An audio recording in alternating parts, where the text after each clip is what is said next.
Hey, welcome back to Mike Martin's The Trumpet Perspective page, YouTube channel.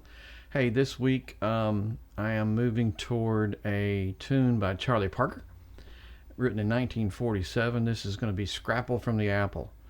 So, Scrapple from the Apple was based over the chord changes of Honeysuckle Rose.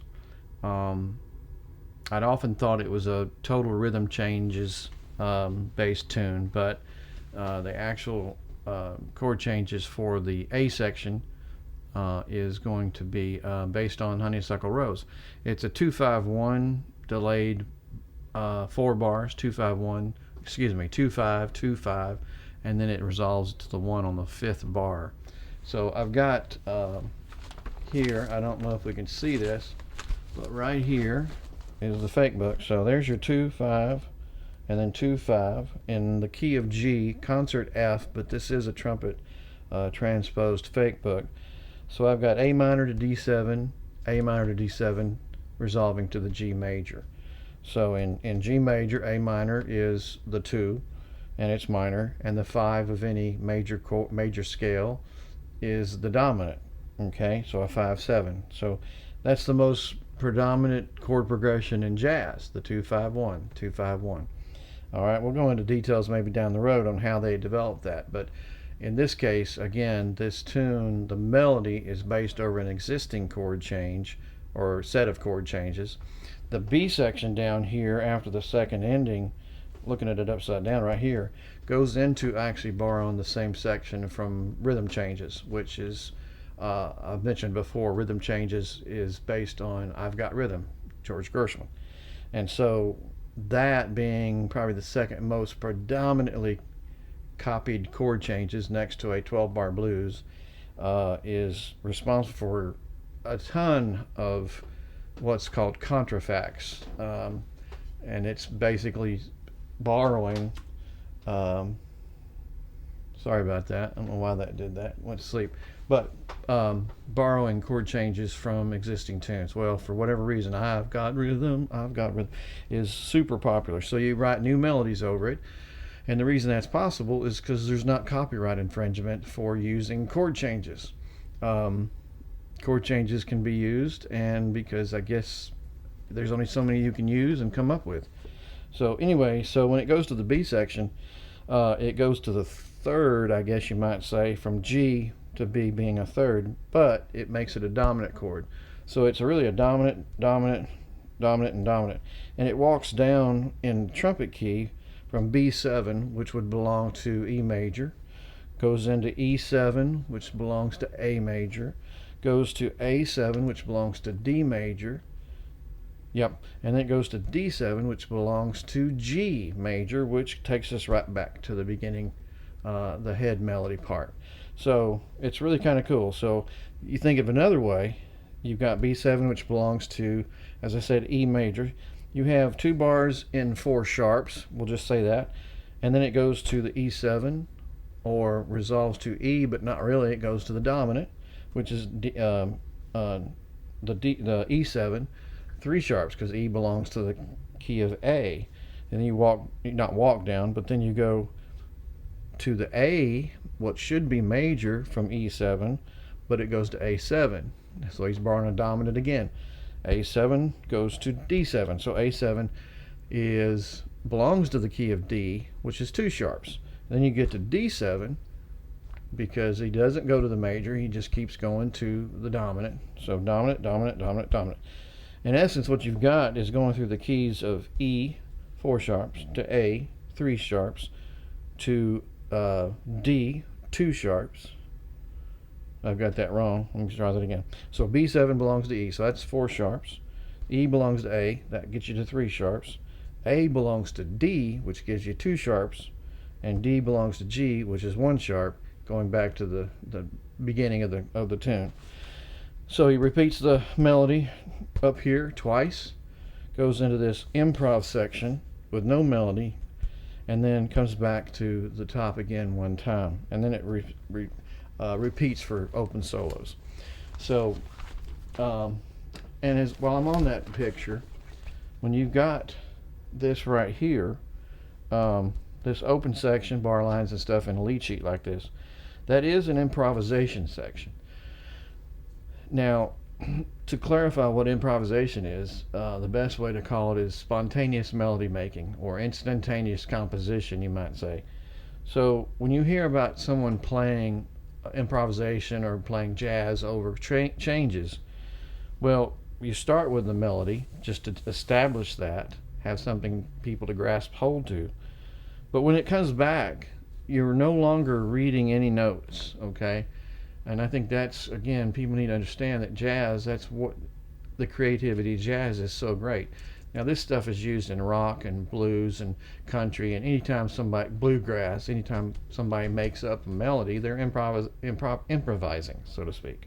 Or not so to speak, they are improvising.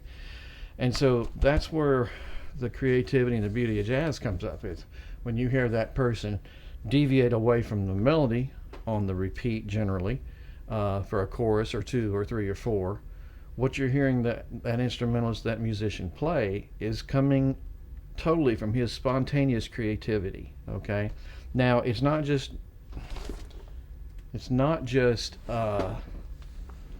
what am I trying to say? It's not just any old thing that comes up.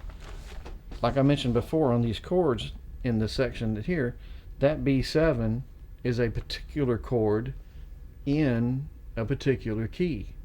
And so a dominant chord has to be the 5 of a particular key. So it's not guesswork. If I see B7, I know I'm going to be playing in general in the key of E major. Okay? And so that's what the beauty of this is. You know, we're not just winging it. A lot of people do, myself included at times. But your ear can be deceiving sometimes. You know, you might hear things that aren't really there. If you play these chord changes on a trumpet, on a saxophone, on a guitar, on a piano, whatever it might be, it's going to work. It can't not work. So that's what's incredible in that regard. So as far as Honeysuckle Rose, if we go to that, here's Honeysuckle Rose. And the chord changes are slightly different. Of course, it's compressed. A minor to D7. Okay, that's the 2-5. That's the 2-5 going back to the A minor. 2-5 again, and finally resolves to G. Okay, so again, that's what Charlie Parker borrowed chords from. Maybe he moved them just a tad, but in general, that's what inspired him to write Scrapple from the Apple. Now, what in the world is Scrapple? So Scrapple is sort of an ethnic food. Look it up on Wikipedia. It'll tell you more than you probably want to know, okay? But it's a hodgepodge of leftover meats. The Amish and the Mennonites, I believe, kind of did it in Pennsylvania after they've butchered an animal and a hog or a cow, whatever, generally hog. Whatever was left over that wasn't, able to be sold in their market or, put away, then they would just put these leftovers and with certain cornmeal, this and that and everything, they would create these little cakes. I'll call them cakes. That's probably not accurate, but it's sort of like a beef jerky cake thing, but it's made up of all that leftover stuff. So for the most part, it doesn't seem very appetizing to me. So Charlie Parker borrowed that name and just simply said Scrapple from the Apple. So this is the hodgepodge of stuff, leftover whatever, meats and such, that New York would have made. And so that's Scrapple from the Apple. And I think I mentioned 1947 it was written. And something to keep in mind is a lot of this bebop music, this is technically bebop, usually a fast-paced tune, and some, in general, some complicated chord changes perhaps, but overall somewhat a rapid tempo. And Charlie Parker, Dizzy Gillespie would be the ones that would be credited predominantly with creating bebop.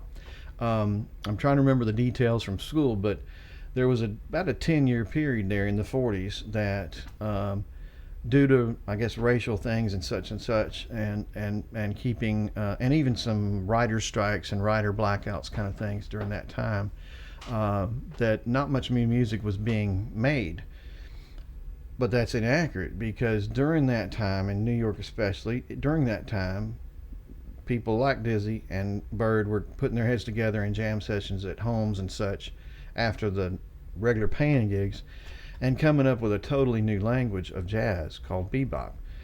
And so when it did burst on the scene in the, I guess, the later part of the 40s, maybe perhaps even the 50s, it seemed brand new, like, oh, they've just come out of nowhere with this. But that's not really the case, because what happened was they had been playing this stuff and writing this music for nearly a decade.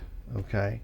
But anyway, this stuff you can delve into much deeper than I really have the I guess the knowledge myself of explaining to you. But that's it in a nutshell. So following up here in just a second, I'm gonna roll some music, a backing track, and I'm gonna play "Scrapple from the Apple" from Charlie Parker, 1947. So we're talking nearly 80 years ago, if I did my math right, maybe longer, I guess. But it's incredible. Music, jazz is America's music. Hope you enjoy this, and I hope you're enjoying hearing me talk and then attempting to play these wonderful jazz standards that I'm learning to memorizing them, learning to play them, and doing my best, and then taking them out to the local jams here in the upstate South Carolina. Woo, not North Carolina. Anyway, thanks for joining me again this week. I'll get this moving along pretty quick, and we'll be looking at Lee Morgan's Sidewinder soon, and also, as I've had to delay a number of times, Joy Spring is coming soon. Take care. Enjoy this next section.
that was take one.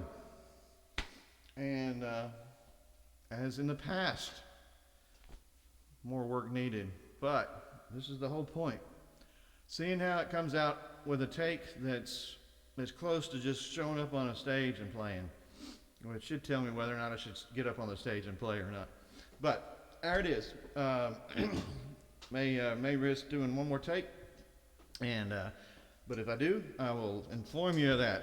Hey, thanks again for joining and enduring what you're hearing, and we'll try to get another tune out in the next week or so. Take care.